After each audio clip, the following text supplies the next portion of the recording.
It's actually Sunday, raining day in the mountains. Hi everybody. Happy Sunday. Hi. Okay, y'all are the best. Hi. Okay, so if I don't get to all the questions, you made it. Woohoo. I'm sorry. I apologize in advance if I don't get to all the questions. It's so gloomy. What the heck? It's like raining as we speak. Raining. Hi, Janie. Okay, so I have to say it. Now that y'all don't know this, I am not trained in addiction. I am not trained. Oh, Finland. How cool. I am not trained in addiction or mental health things. I have them both. So, I mean, there's something to be said for having lived my entire life with Portugal, with mental health issues my entire life. And I'm an alcoholic. So, and I've been sober for almost 12 years. So I am not trained. So what I am sharing, Happy Mary, hi. I'm just sharing what, like, just know that this is not professional help, y'all. It's just what I can tell you has helped me. I am happy because hi Netherlands, hi Mississippi, Skylar and I, how not always feel the shame you put on yourself for the hurt you caused your family. Oh, that's hard. I don't know that you ever.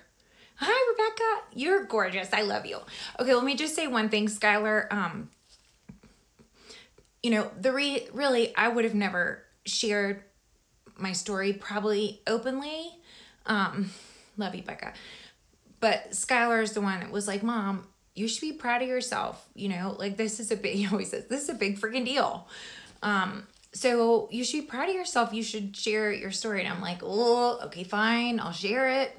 But it's really because of Skylar that I was ever able, you really are sweet. Saudi Arabia, love you too.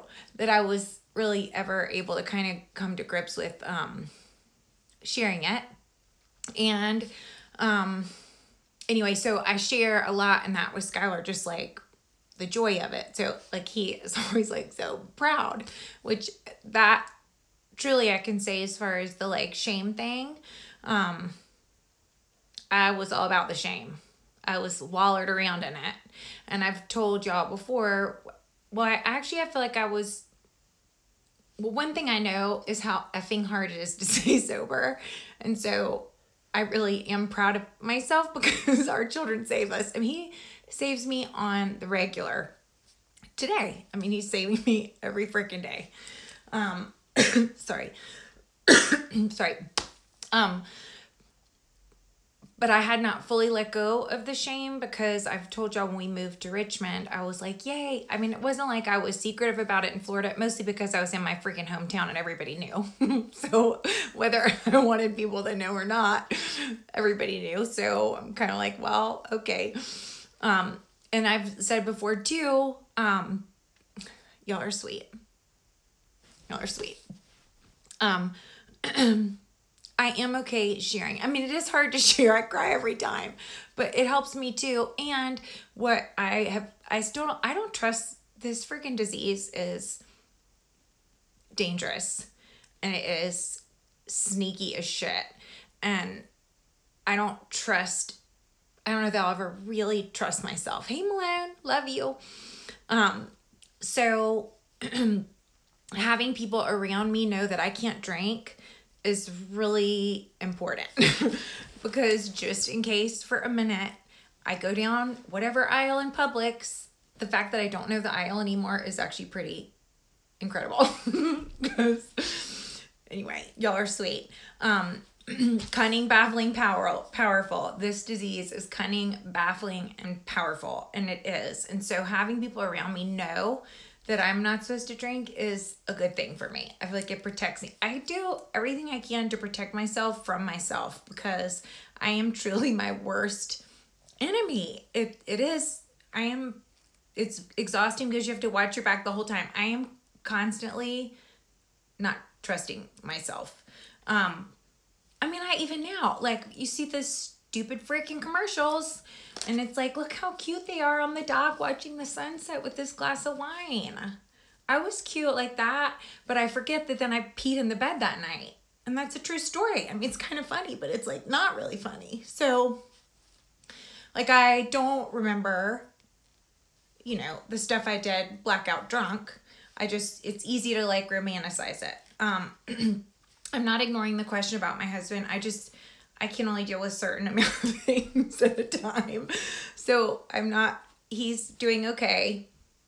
He's has Parkinson's disease. He is going downhill. If you look up Parkinson's disease online, he is in probably what's considered stage 3 to stage 4. So if that helps you know where we are. But I'm not really going to talk about that right now, just because it's a lot of heavy things, all the things, and it makes me sad. So, sobriety today, husband questions another day. Exactly. Not that we won't face it. I just have to compartmentalize all the chic.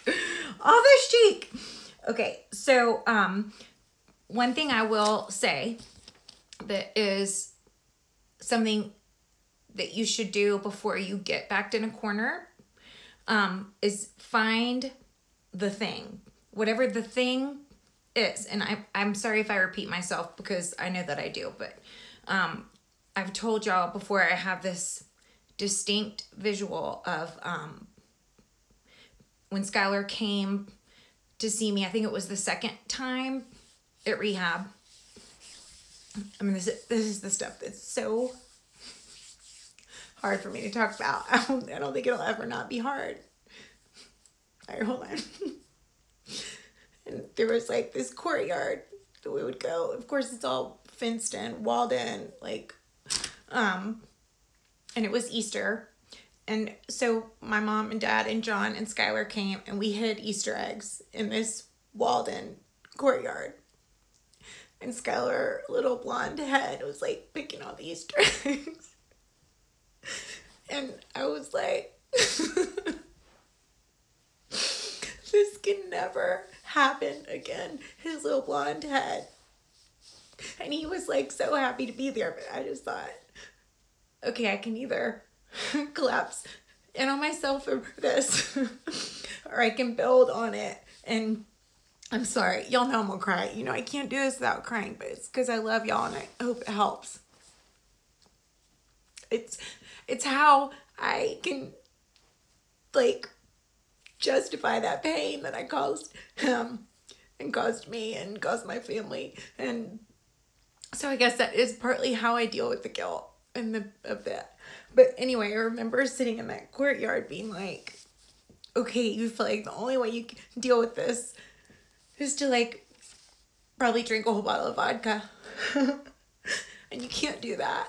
So it's okay that this year that baby is hunting for Easter eggs in this fenced in fucking courtyard with chain link fence around it.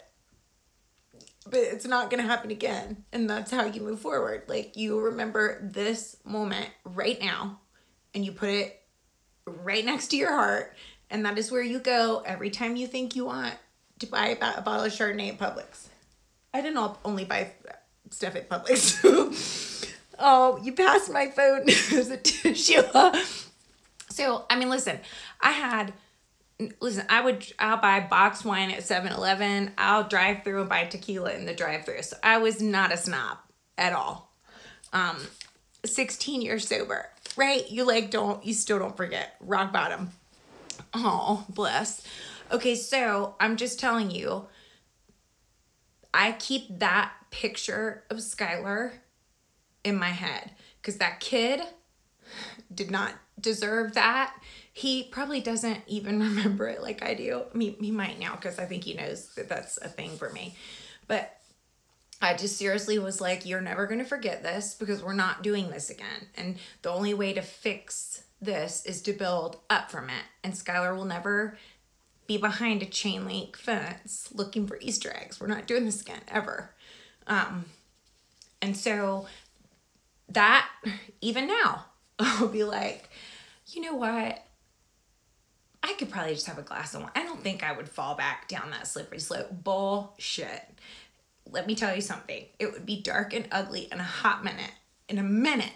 So, like I tell you, I won't survive it because I know how crazy I am. And I know that the guilt will eat me alive and I won't survive it. And Skylar doesn't deserve it. So that's how I keep that really close, really close.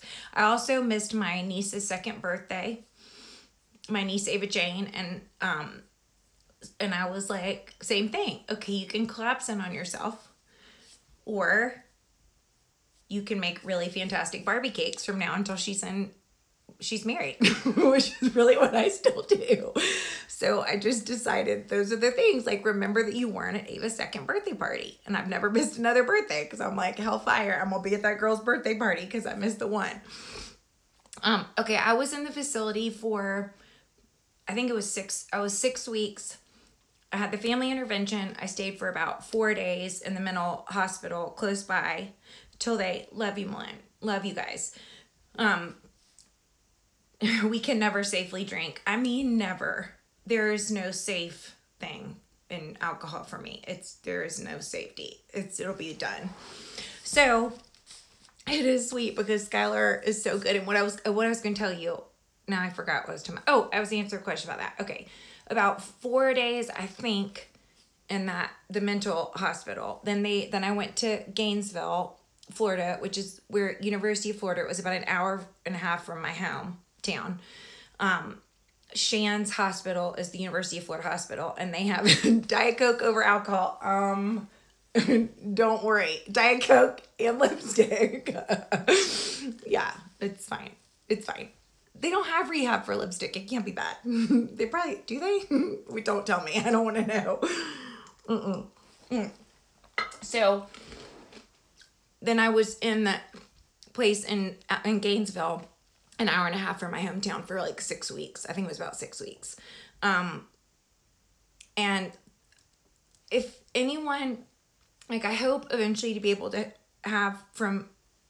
to raise money to be able to help people pay for, and how, what's it called when you go away to care? Inpatient care. Because, I think it's really important. At least for me, like, part of what was so good is, like, I had crap I had to deal with. I had stuff I had not dealt with, like, emotionally and mentally. And so like those 6 weeks, literally, like, my only job there, and it was a blessing that I was able to go. My only job there was to get better. And I mean, it was a lot of freaking work. Your husband's sober over tears, and every day I worry he'll relapse. I think John still worries. He doesn't admit it, but I don't think he'll ever not worry.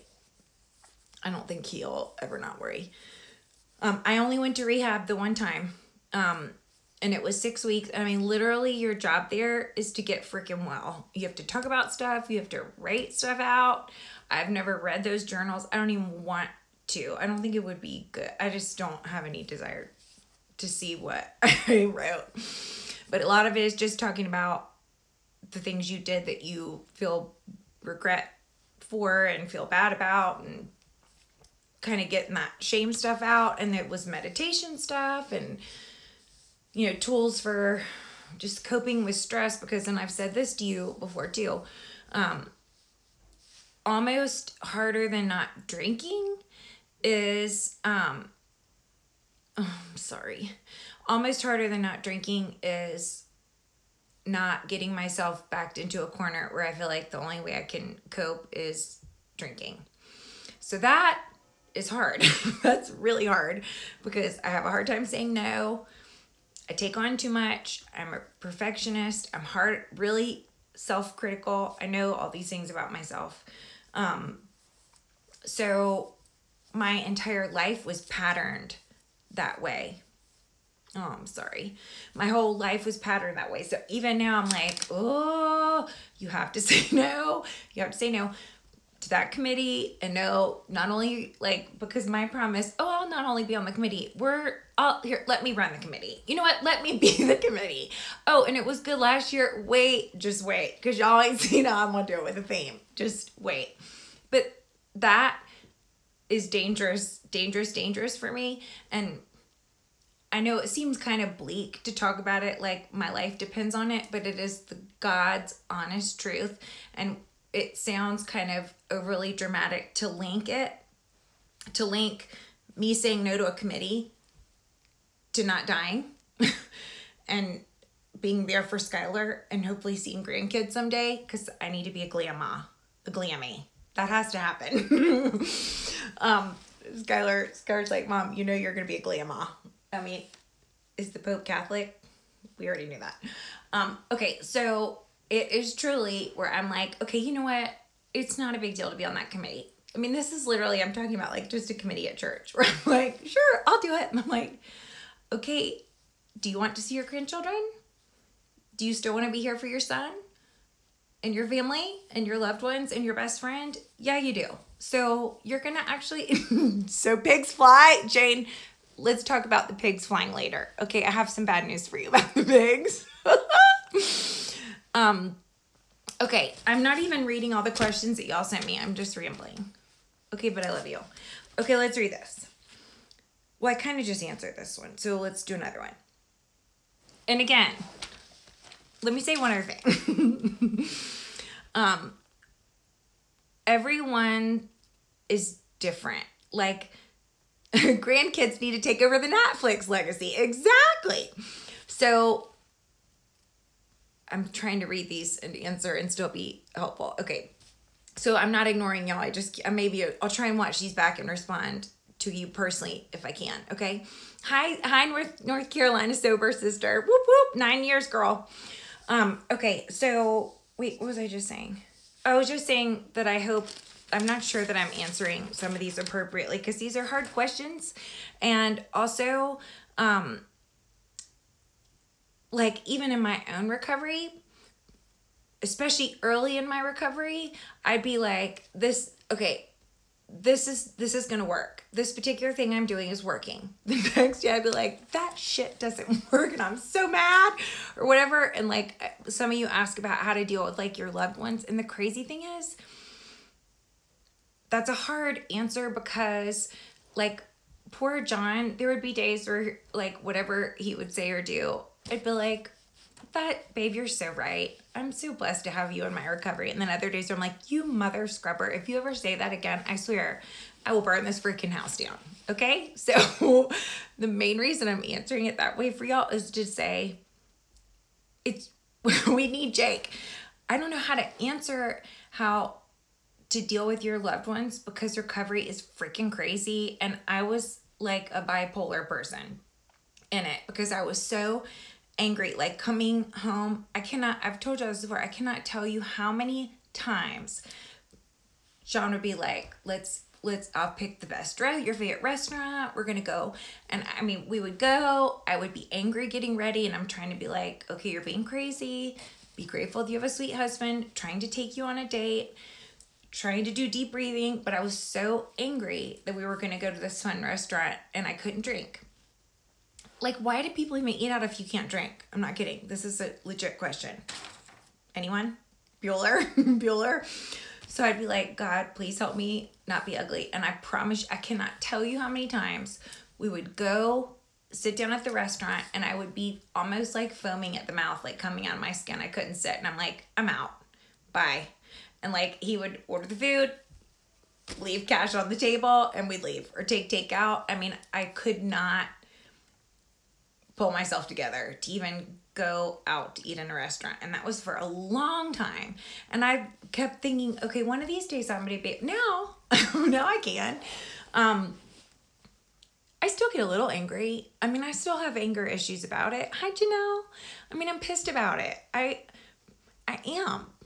I wish I could be normal. I wish I could have, how long did that last? God, I don't know. It felt like forever. And I mean, certainly probably 2 to 3 years. I couldn't, And I mean, it's like, do you go watch a football game? Who the F watches football and doesn't have a Bloody Mary and beer? Why is there even football then? Asking for a friend. I mean, seriously, everything we did, it's like, okay, like nothing's fun. Literally nothing's fun. I mean, I didn't go get my toenails painted where I only went to places that had wine. I'm like, who gets their effing petty without a glass of wine? This is stupid. I don't even want my nails done. I can't even get my nails done.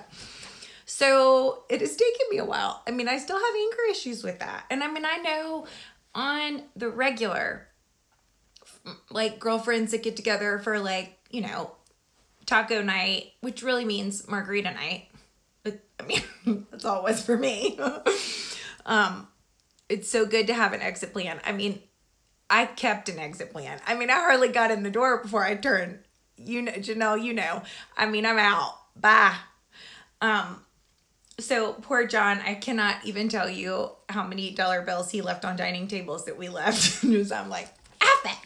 I hate this restaurant. I don't know why you dragged me out in public. So we stayed home a lot. And actually I still do. And I know how many times all my girlfriends get together and I'm like not invited, which is fine because it was both of us, Janelle. We have lots of stories of fine moments. But I mean, it's not, I don't know. So here's the deal. This is what I go back to. Okay, first of all, just so you know, you can eat sushi without drinking sake. Mind blowing. You can't eat at a nice restaurant and not have 4 cocktails, just saying, and a bottle of wine. And see, the way I figure it with Natty Economics, and you're welcome in advance for what I'm about to tell you. If you add up how much you would spend on alcohol and then you repurpose that on mascara, you end up making money. You know what I'm saying? You can buy a lot of Good Genes face cream for what I used to spend on boxes of wine. Y'all. So, I did not mention winning, right? Okay, so it was a couple years of that. And I still don't really go to places. I say no to a lot of stuff because here's the other thing. A lot of my drinking stemmed from social anxiety. Well, I saved so much money. I still have social anxiety. I'm still crazy. I mean, sober means unlimited makeup budget. Duh.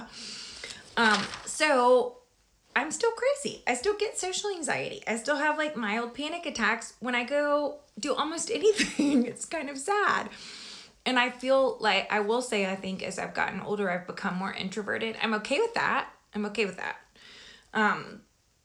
It's actually good that I have Instagram, or I probably would literally be sober friends or lifesavers. Exactly. So, okay, speaking of that, because that was one of the questions is, what can you do?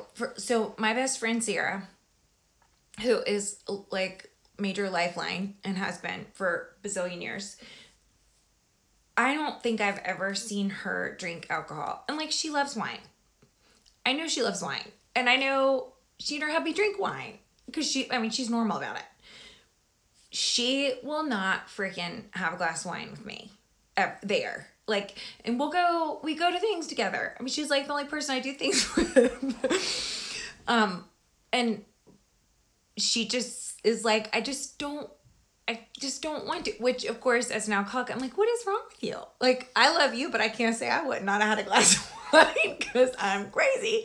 And she's like, I just don't want to. I'm always like, would you get a freaking glass of wine with dinner? It's crazy. And she's like, okay. And then you're like, okay, I don't want one. But I will say, it shows how much she loves me. She's like the best. And she's the one that is like, texts me once a week, keep swimming. I'm always like, okay, how did you know I was drowning today? Because might have drowned today if she hadn't texted me that. But anyway, she is an amazing friend. But I will say, I've said this before about feeling so isolated that's part of the social anxiety thing where I'm like, everybody here is drinking except for me. I'm the only person not drinking. I'm by myself everybody else, it just feels alone. Even though you're not, you feel very swim natty swim. I know, she'll literally send me a mermaid emoji and I'm like, okay, I'm good. We're good. So anyway, what was I just saying? Oh, that you just feel really alone, but it is amazing how you can be in a room of 50,000 people, and if you know one other person isn't drinking, hi Netherlands, it's amazing how you feel like, okay, that person kind of has my back and they get me. And I mean, the reality is, I've said this before too, and I do have y'all with me always, and I know that God set that up. Oh, okay, and what you're about to say, Joanna, so many entrepreneurs don't touch it. When John had, when he and I first met, and he had that company of like 450 employees and was just killing it. Like, he never drank. And he was like, I remember him saying like, I never drank. Like, the reason I never drink is it's a power move. Like, I don't want to be the CEO who's like slurring at dinner. Like, I want to be the sharpest one in the room, and it gives you an edge. And I'm like, oh, that's stupid. Because I think I'm really cute and extra funny when I've had a couple cocktails. But the reality is, you're not. Or I wasn't. I mean, I might have been cute for a minute, but it quickly was like downhill. And so I really do feel now like sobriety is my superpower. And I really, really do believe that. I mean, I'm mostly by the end of the night at work functions and things, I always am like, I am so glad I'm sober. And like, I feel like I have an edge. I feel like I have an edge here, because I'm not slurring. I didn't miss anything. I will remember everything. And I don't want to, I'm not saying this in a passing judgment kind of way, except also I am, because I don't know how to say it without saying like I'm passing judgment. But since I've been sober, I've had a couple of different times when I'm in situations where like the CEO of a company, I have an encounter with them and they've had too much to drink. And I'm like, shoot, I wish that hadn't happened, because I really respected him and I really respected her. And I don't mean to say that I don't respect them as much, but I don't know, you feel, it's not lost on me, so it is my superpower. I mean, I feel like also my whole life while I was drinking, I would always be like so close to kind of having like a breakthrough or something really good happening. And I would sabotage myself, always self-sabotage. Like so close, but then like so far. Right, Janelle, you're right. People lost respect for us doing it. It's true. I mean, it is true. But I would always be like, gosh, I was so close, but why did that just not work out? Sober sister for a year. Whoop, whoop. You just wait. Y'all just wait. It only gets better. It really only gets better. And doors start to open. And things that like I used to get in my way, where I used to be like, why didn't that work out? Now it's more like, oh, I can't believe that worked out. Listen, life is hard as crap. And like the hardest stuff I've ever been up against, self-care instead of self-sabotage for 2020. Yes, please.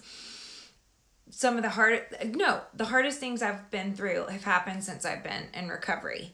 And so it's not like life gets easy. It's not that it's easier. It's just I have felt like I got out of my own way in a lot of ways. Not all the ways.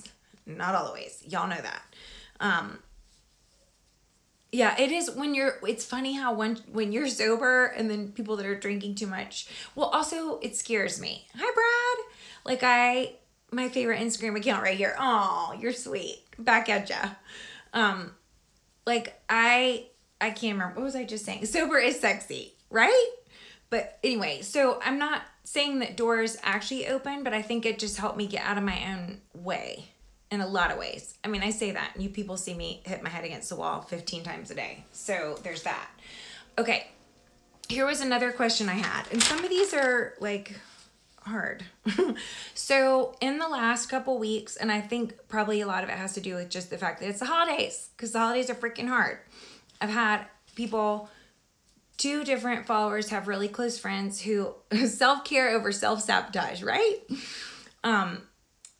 who have relapsed and died after like must have Diet Coke. Thank you for reminding me. Must have Diet Coke with lipstick. All right, hold on. Who have relapsed and died. Okay, like since November. And I don't, so the question has been how to, wait, let me just read it because I can't remember how they phrased it. Is there, like, oh, how do you just not get yourself into a downward spiral when you find out about people relapsing? Okay, so that's a great question, because when I tell you, I don't think that I will ever get to a point in my life when, like, you hear about a celebrity person, because nobody talks about the sober celebrities much, because they're out there. Rob Lowe. No, I'm drawing a blank on them. They're a whole bunch and I can't think of any of them. But anyway, so you mainly hear about the ones that relapse. And I can tell you, I can just be driving down the road and it comes on the radio and I'm like, okay, I feel like I need to pull my car over because I'm about to start crying because it's terrifying. Bradley Cooper. How do I forget Bradley Cooper? Oh my God, thank you. Whoa, it's hot. Just kidding, sort of. Okay, but it's hot, but it's not because of Bradley Cooper. I think it's just hot in here. Jamie Lee Curtis, thank you. I swear I've shared all these. Brad Pitt. Is Brad? Yeah, he is. Robert Downey Jr. Thank you, guys. See, this is why we need a team. Marky Mark. Oh, Eminem. Jason Bateman. What? I've still got a crush on him from middle school. Oh, which reminds me, if you've not seen Ozark, you must see Ozark. Lindsay Lohan. See? Okay, so never mind what I said. Shania Twain. There are lots of celebrities in recovery. But what you tend to hear announced over social media is somebody's relapsed. And when I tell you, I am leveled every freaking time. And I'm leveled because it just scares the crap out of me. Because Elton John, Charlie Sheen, look at me. Look at y'all proving me wrong. Wait, are we talking about Jason Bateman? We're not. Or we stay on. Yes, there's a third series for Ozark. If you've not seen it, y'all got to watch that. That's good stuff. Okay. No, I can't remember what we were talking about. We got all sidetracked. Okay, here's one. Ugh, these are hard. Okay. My daughter has been in town for a few days to celebrate Christmas, and she hasn't been a day without a glass to 3. Brad, are you still here? Because I think you might have some insight on these. Natalie Portman, really? Okay. She hasn't been a day without a glass to 3 glasses of wine. Is daily drinking a sign of trouble?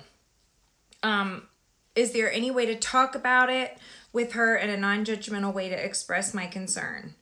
Is daily consumption a warning sign, even though she doesn't seem to actually get drunk? So, right, that's right, Rebecca. Okay, so, I feel like that's a hard question. My gut instinct answer is probably, well, one thing I would say is when alcohol or addiction is a problem, it doesn't take long before it starts showing up in other parts of your life, like your marriage, like your relationship with your friends, like your job. Not always, because there are plenty of highly functioning alcoholics. I thought I was one. Okay, more than 2 drinks a week is a sign of alcoholism. So, it's hard to say because I think people all can manage things differently. For me, that is a little bit of an alarming thing.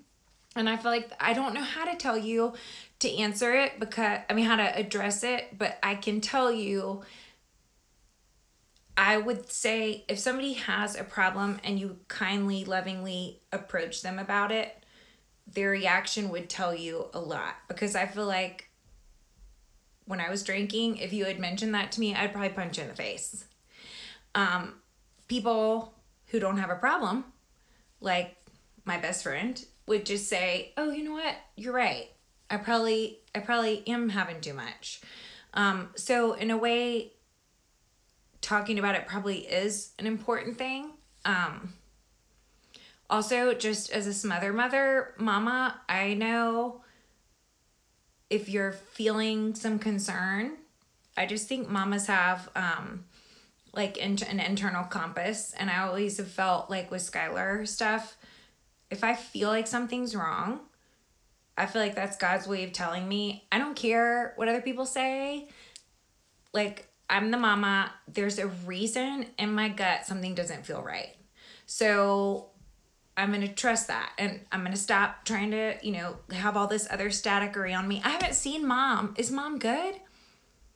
A mom and a daughter in recovery. Oh, well, I have not seen that. I need to see that.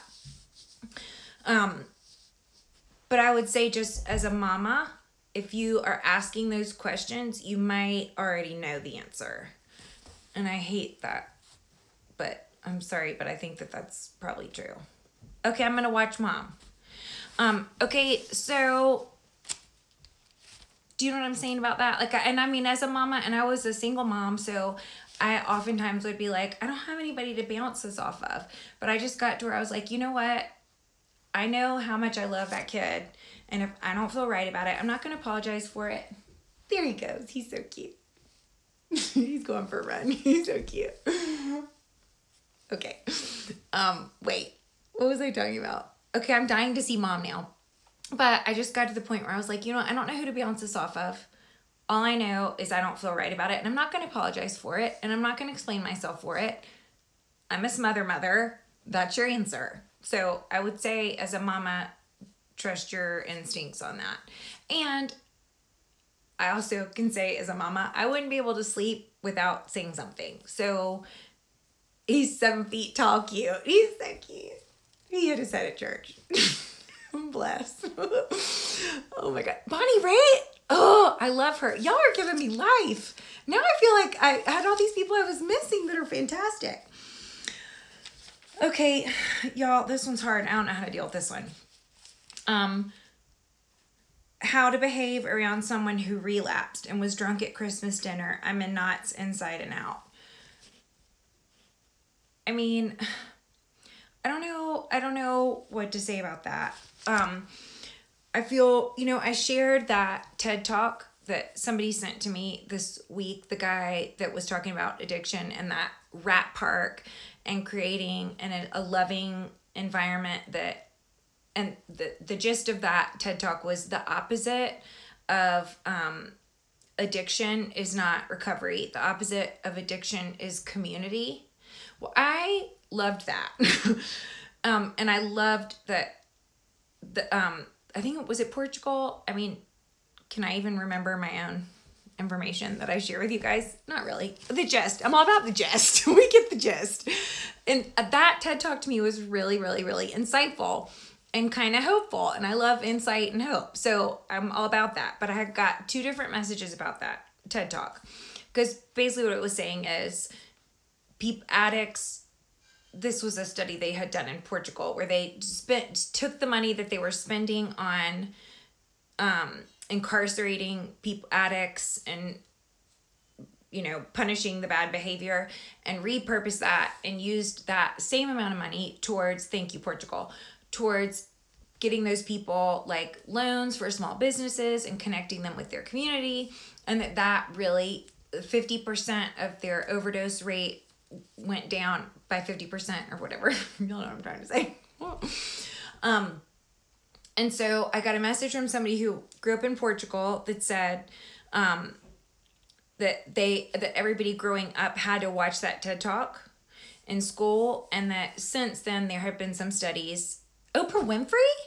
Shut the front door. Lord have mercy. Is there anything that woman hadn't done? Bless her heart. That since that study was done, that the statistics weren't quite as powerful towards his argument. Okay, so there's that. And then another message I got yesterday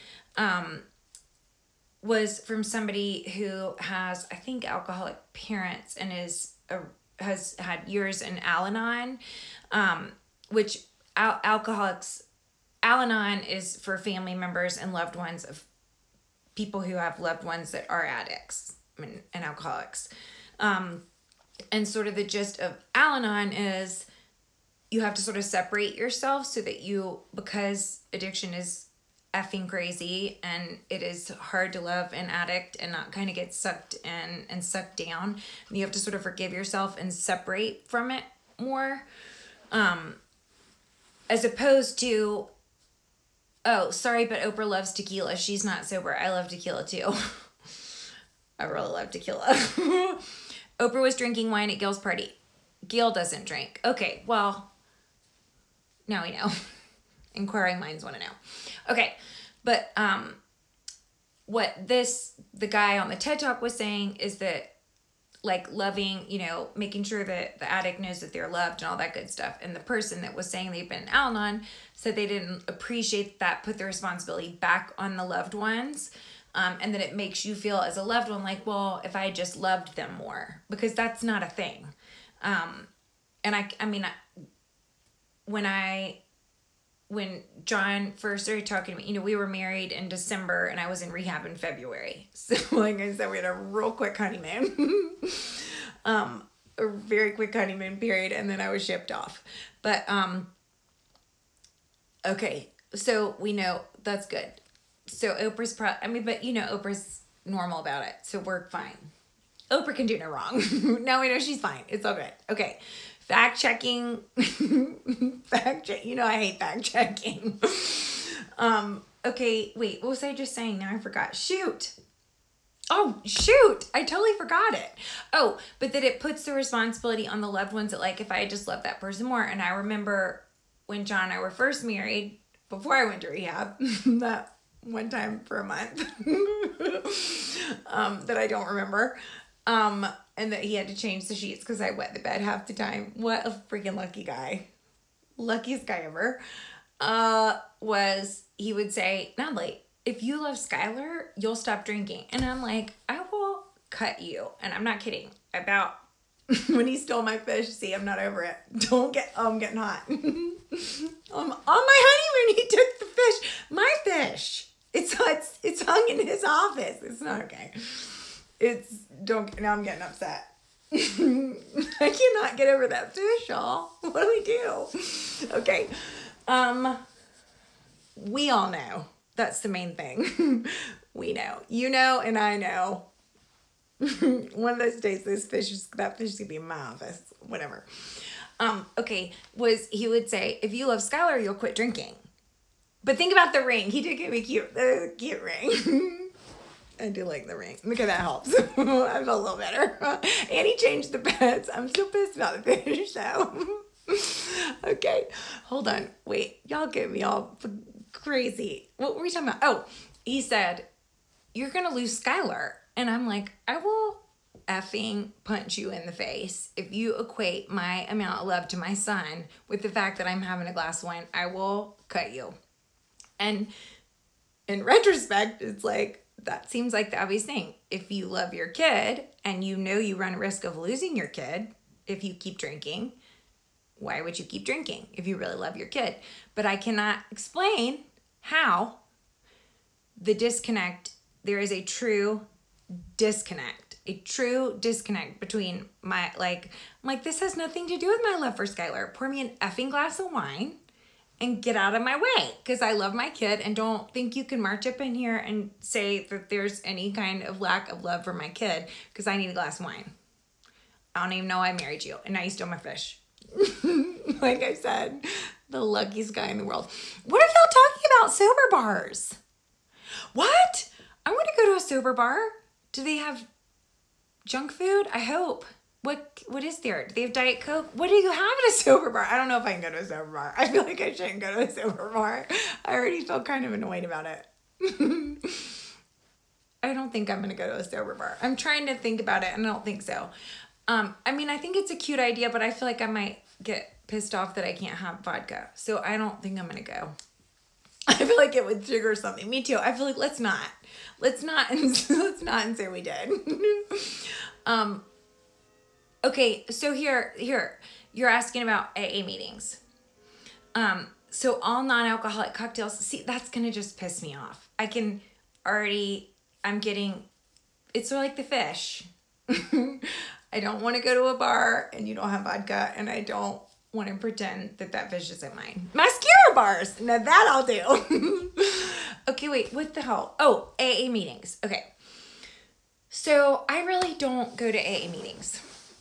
Chic Happens Sober Bar. Oh no, there's gonna have to be a lot of snacks. Yeah, let's not go to the bars.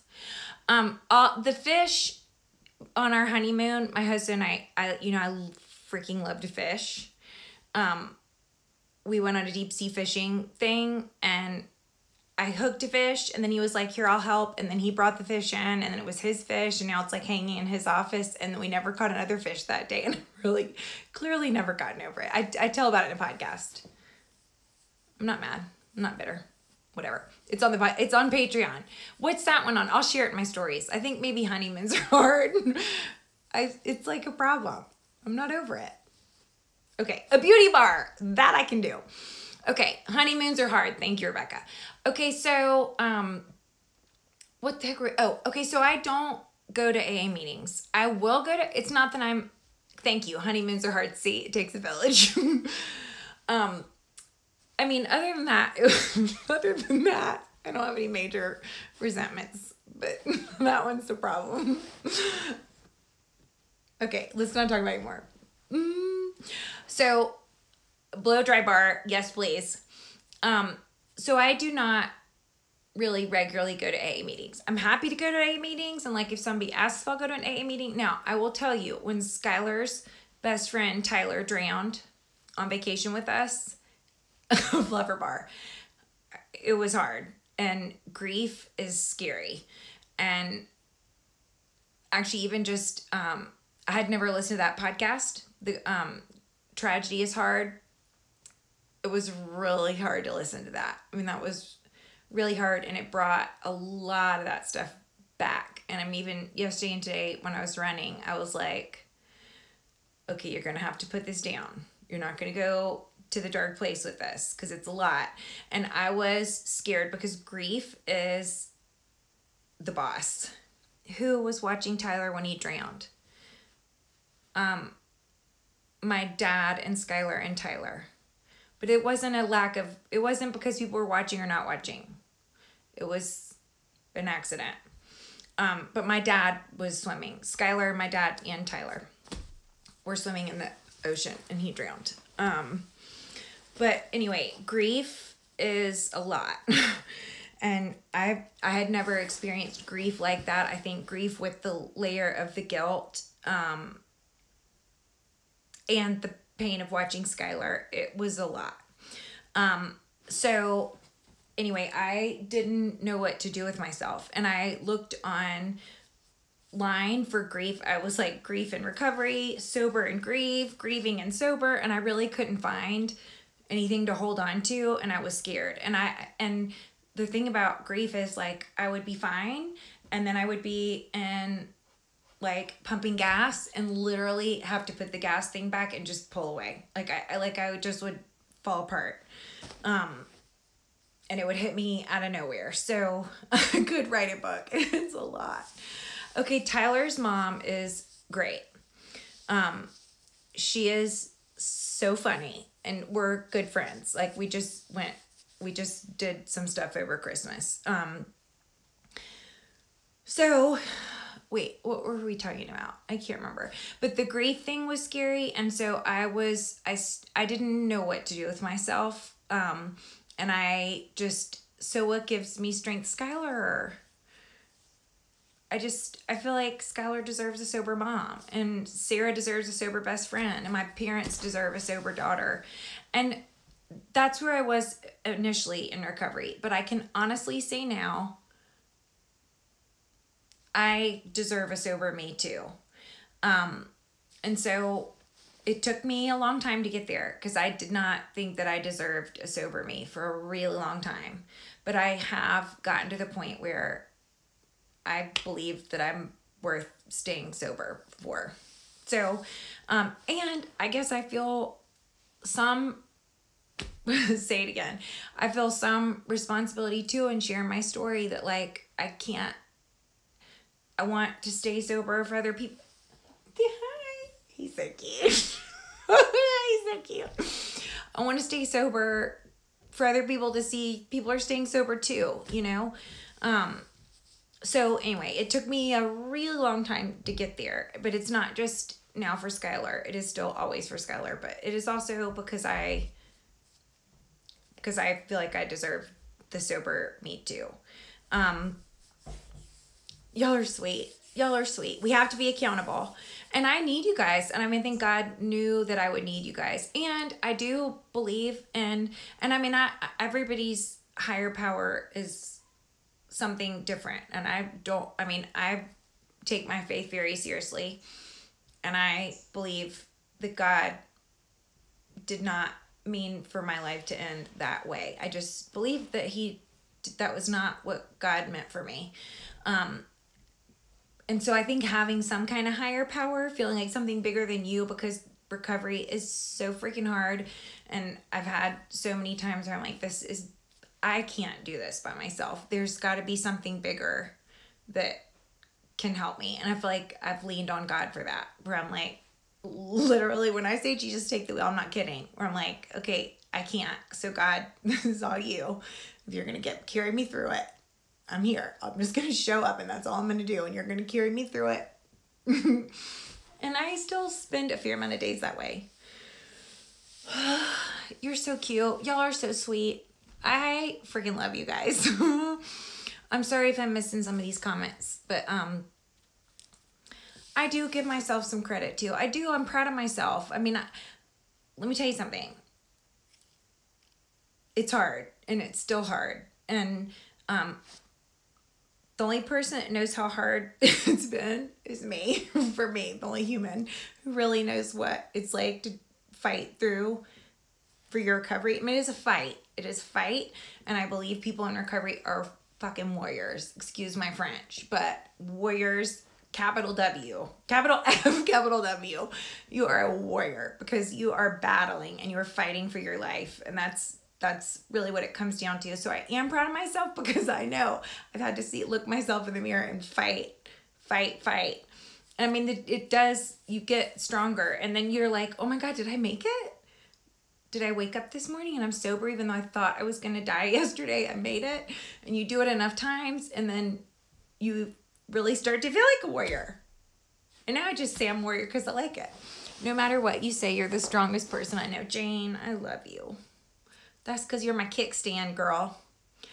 Hanging on by a thread. And I know what that feels like. I really do. And, your husband's lost in grief and addiction. Grief is a bunch of junk is what grief is. So I hope, as always, this is helpful to somebody somehow, some way. I love you guys. Y'all have no idea how collectively you give me strength and how individually you give me strength. If you have questions, I'm sorry that I didn't probably touch on everything because, I get like a ping pong ball and start bouncing around. But if I did not specifically address something, send me an Instagram message. Even better is Al-Anon is great for supporters of alcoholics in recovery, which that's amen. And they're everywhere. They're everywhere. Alcoholics, AA meetings and Al-Anon are everywhere, even on the darn cruise ships. So anyway, I love you guys so much. And if you want, the other way to reach me is info@natalieriddell.com, and that comes directly to me. Okay, so don't hesitate to ask questions or comments or whatever, and I'll help as best as I can. And I love you guys. We're so good. We need a cruise. A cruise is going to happen. Just don't worry. It's going to happen. Y'all, I hope you have a really good Sunday. I'm not sure about a live tomorrow. I'll let you know the next time we do a struggle beauty video. Sky goes back on January 4th. We're here till January 4th, and Skylar's going to fly back from here to college. So I'm not promising anything between now and then, even though I'll go live. But just between now and then, I don't know yet. But after that, we're going to get back on our schedule. And I really miss our Saturday cooking things. And I might go Google makeup dupes, yes. And I might go Google. I feel like we need to make something fancy New Year's something. Okay? Something sparkly. Maybe we put sparklers in something. I mean, that we have to do live. Okay. Love you so much. We're making it. 2020 is going to be magic. Like we said, 2020 is all about self-care. And y'all have a great Sunday. Oh, and there's a new podcast today. Yep. Okay. Love you guys. Bye.